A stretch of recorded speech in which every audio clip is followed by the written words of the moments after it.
Assalamu alaikum student. This video is for class 4 social study, the great Indian desert. So the first question is, what is desert? Desert क्या है? Desert is an abandoned place. Abandoned place means कि जहाँ पे ना इंसानी आबादी हो, ना ज़्यादा जहाँ पे वेजिटेशन हो, ना ट्रांसपोर्ट का अच्छे वसाइल हो, मतलब जहाँ पे लोगों की ज़्यादा आबादी ना हो, सोर्सेस ना हो, कुछ भी ना हो, उसको बोलते हैं abandoned place. So let's start the chapter. Hills to the border of the Pakistan in the west and from Kutch in the southwest of the border of Haryana. तो हम लोग पढ़ेंगे कि ग्रेट इंडियन डेजर्ट का extension कहाँ से कहाँ तक है.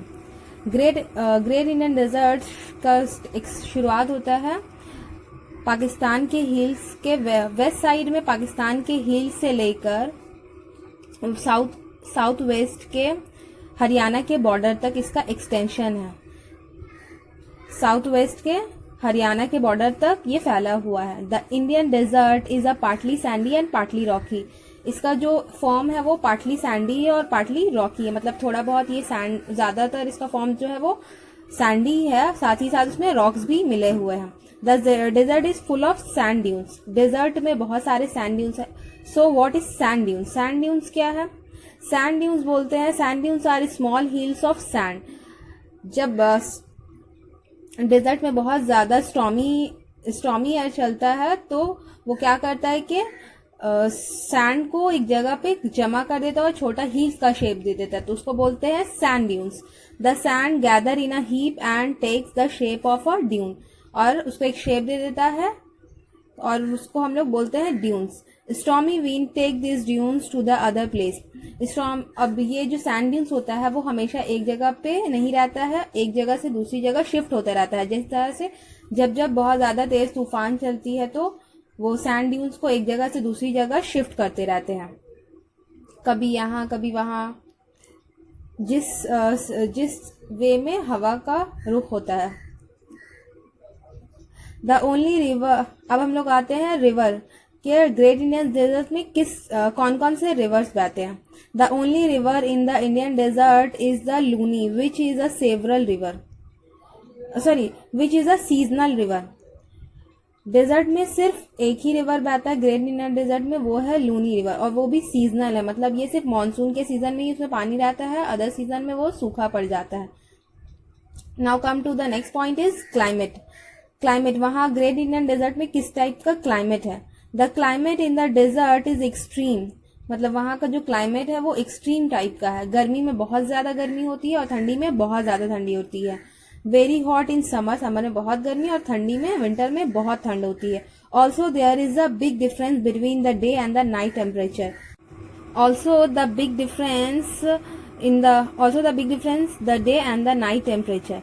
डे के टेम्परेचर क्या होता है कि बहुत तेज धूप होती है तो सैंड जो होता है वो बहुत जल्दी गर्म हो जाता है, तो वहां पे दिन में टेम्परेचर बहुत ज्यादा हाई हो जाता है, और रात में क्या होता है कि सनसेट के बाद अचानक से टेम्परेचर एकदम फॉल हो जाता है, क्योंकि सैंड जो है वो बहुत जल्दी गर्म हो जाती है और बहुत जल्दी ठंडी हो जाती है.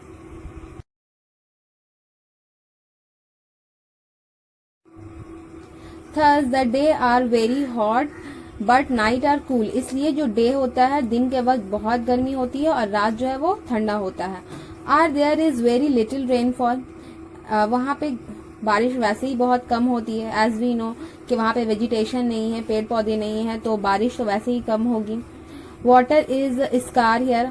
पानी बहुत मुश्किल से वहां पे मिलता है. In the monsoon season some small streams flow but dry up soon. Summer monsoon season में क्या होता है कि कुछ छोटे छोटे स्ट्रीम्स बहते हैं लेकिन वो जल्दी सूख जाते हैं, क्योंकि मानसून का सीजन जो होता है वो ज्यादा लंबा नहीं होता है, बहुत कम बारिश होती है यहाँ पे.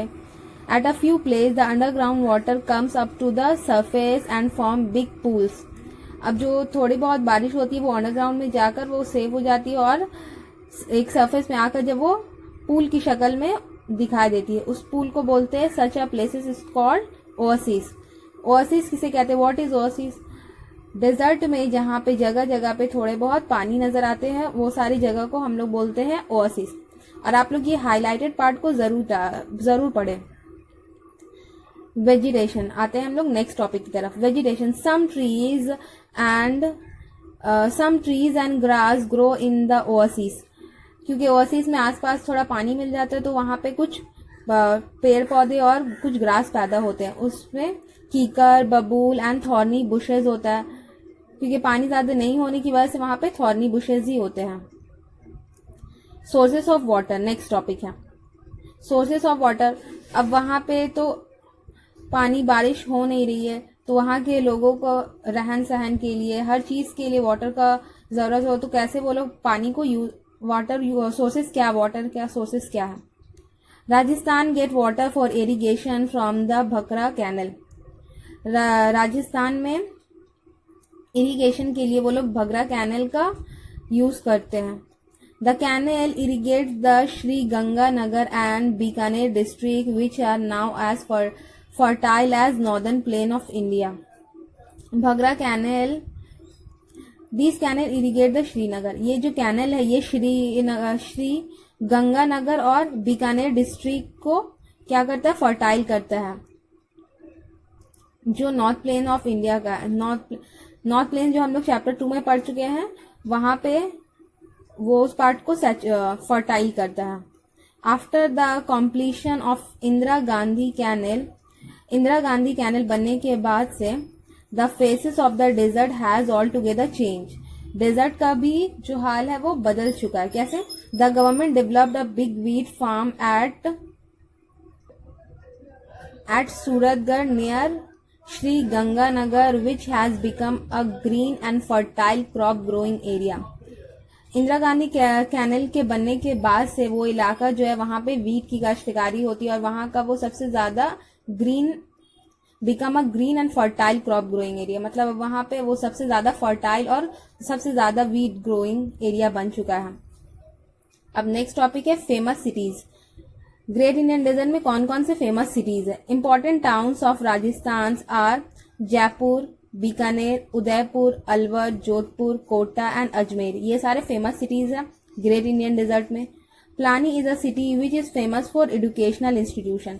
प्लानी में बहुत सारे एजुकेशनल इंपॉर्टेंट इंस्टीट्यूशन होने की वजह से वो बहुत ही अहम है. Except for this towns most of the Thar desert area is thinly populated.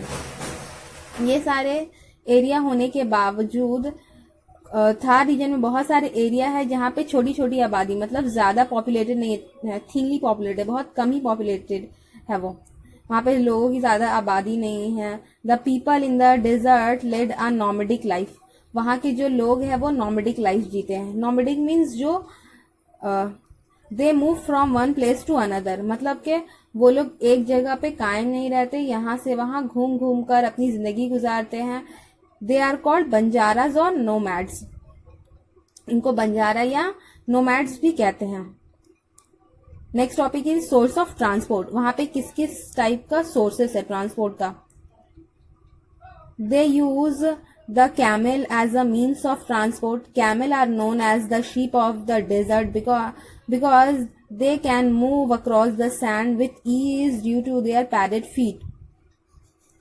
Camel जो है, कैमल एज वी नो कि कैमल को रेगिस्तान का जहाज कहा जाता है बिकॉज क्योंकि उसका जो फीट होता है वो पैडेड होने की वजह से वो बासानी रेगिस्तान में चल सकता है. काफी दूर दूर तक वो ट्रैवल कर सकता है और घंटों बिना खाए पिए भी वो रह सकता है. उसको बिना पानी के, बिना खाना के वो कई दिनों तक सरवाइव कर सकता है. They can also go long distance without drinking water. जैसे कि हम लोग पढ़ चुके हैं कि वो लोग बिना पिए बिना खाए काफी दिनों तक रह सकता है क्योंकि वो अपना खाना जो है वो अपने हम्प में स्टोर कर लेता है. उसको उससे एनर्जी मिलती रहती है तो उसको कई कई दिनों तक खाना नहीं भी मिले तो वो सरवाइव कर सकता है डेजर्ट में. Now come to the end. Thar desert जो है उसको ग्रेट इंडियन डेजर्ट भी बोलते हैं और साथ ही साथ इसका बहुत अहमियत भी है. ये जो है इंडिया और पाकिस्तान के बॉर्डर पर है. ये एरिया थिनली पॉपुलेटेड होने के साथ साथ कि बहुत ज़्यादा इम्पोर्टेंट है हमारे हिंदुस्तान के लिए. तो आप लोग इस चैप्टर को फिर से अच्छे से पढ़ेंगे और जो भी होमवर्क आप लोग को दिया जा रहा है उसको अच्छे से करेंगे. ये आप लोगों का होमवर्क असाइनमेंट है और आप लोगों को न्यू वर्ड जो है चैप्टर के बैक साइड में उसको लर्न करना है और असाइनमेंट को अच्छे से नीट एंड क्लीन राइटिंग के साथ सबमिट करना है।